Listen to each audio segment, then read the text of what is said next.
അസ്സലാമലൈക്കും ഗൈസ്. അരിപ്പത്തിൽ ഉണ്ടാക്കാൻ വേണ്ടിയിട്ട് അരി വെള്ളത്തിലിട്ട് വെച്ചാണ്ടാ നോക്കിയപ്പോൾ എന്താ എണ്ണയില്ലാതെ അത് ഉണ്ടാക്കാനും പറ്റൂല. അപ്പം ഞാൻ ഇതിനങ്ങാട് അളന്ന് നോക്കി 1.5 കപ്പുണ്ട്. 1 കപ്പ് ചോറും കൂടി ഇട്ട് കൊടുത്തിട്ട് കുറച്ച് ഉപ്പും കൂടി ഇട്ട് കൊടുത്ത് മിക്സിയിലോട്ട് അങ്ങാട് വെണ്ണ പോലെ നമുക്ക് അടിച്ചെടുക്കാം. ആവശ്യത്തിന് വെള്ളം ഒഴിച്ചാൽ മതി കേട്ടോ. വെള്ളം പാകത്തിന് മതി, ദോശമാവ് പോലെയൊന്നും വേണ്ട.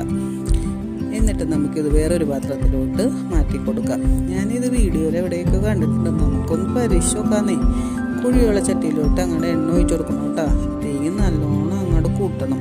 നല്ല ചൂടുള്ള എണ്ണയിലോട്ട് വേണം നമുക്ക് ഓരോ തവയായിട്ട് ഇതിന് ഒഴിച്ചു കൊടുക്കാം. അപ്പോൾ ഇതാ നമ്മുടെ അപ്പം റെഡി ആയിക്കൊണ്ടിരിക്കേണ്ടിട്ട് അതേ പൊങ്ങളൊക്കെ വരുന്നുണ്ട്. ഇതിനെ നമുക്കൊന്ന് മറിച്ചിട്ട് കൊടുക്കാം. നമ്മുടെ അപ്പം റെഡി ആയിട്ടുണ്ട്. നല്ല സുന്ദരിയാണ് കേട്ടോ. ഇങ്ങനെ നമ്മൾ ഓരോന്ന് റെഡിയാക്കി വെക്കുക കേട്ടോ.